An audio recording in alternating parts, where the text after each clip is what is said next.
Hi everyone, Pastor Bill Marsh here. I'm doing a series on the book of Revelation. Revelation, is not about death. It's about life. It's about eternity forever. And I pray that you will enjoy what you hear, and I pray that you'll be able to apply it to your life. May God have blessings on your soul. Hi everyone, Pastor Bill Marshall, Future Revealed, episode 48. We're in chapter 13 of Revelation. We're going to be looking at verse 6, starting with verse 6. He opened his mouth in blasphemy against God to blaspheme his name and his tabernacle and that dwell in heaven. Satan is no longer in God's presence, but is now cast to earth. He blasphemes God, his name, his tabernacle, and them that dwell in heaven.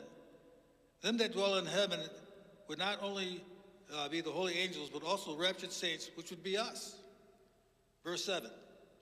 It was given unto him to make war with the saints and to overcome them, and power was given him over all kindreds and tongues and nations. In the scene before us, Satan is attempting to destroy the millions who have washed their robes and made them white in the blood of the Lamb. 7:4. And also who refused the mark of the beast.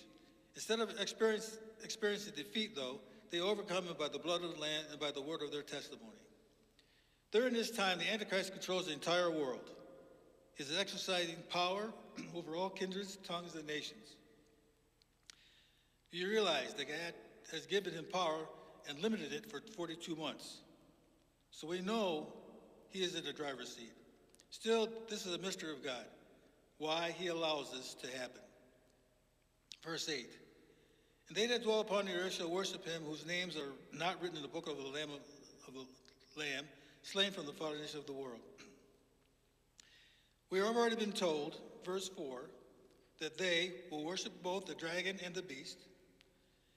Here we are told, who included in the way, all men and women everywhere in every nation will worship this evil man.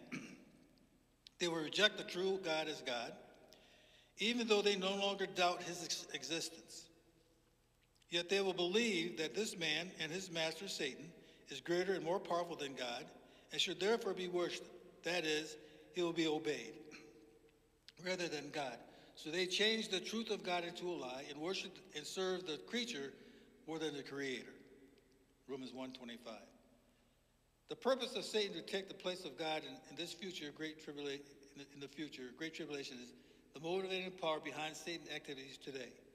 Satan's desires to be like God originally plunged the universe into sin. Isaiah 14:14 says, I will ascend above the heights of the clouds, I will be like the Most High. What he has stated has never changed, and he's still seeking to lure men to obey him instead of God.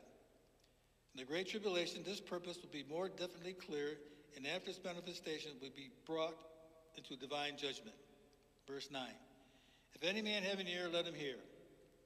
In chapters 2 and 3 of Revelation, we read of the churches.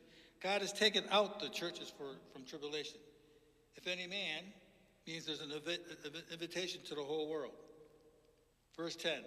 He that leadeth into captivity shall go into captivity. He that killeth with the sword shall be killed with the sword. Here is the patience and faith of the saints. Here is the patience. This should urge us to realize that the awful stress of these final days will dwarf anything endured by believers in former days and will provide the great test of patience and faith. The patience of which this verse speaks means patience and endurance like that of Jesus, who, for the joy that was set before him, endured the cross.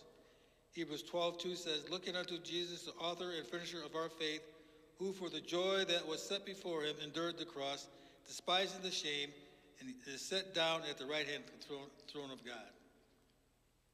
Hebrews 10:34 and 35. For ye have compassion of me in my bonds, and took joyfully the spoilings of your goods, knowing in yourselves that ye have in heaven a better and enduring substance. Cast not away, therefore, your confidence, which hath great recompense of reward. I believe that the beast and false prophet will evidently come into power gradually and will become more well known in the world long before the tribulation actually begins. May God have blessings on your soul.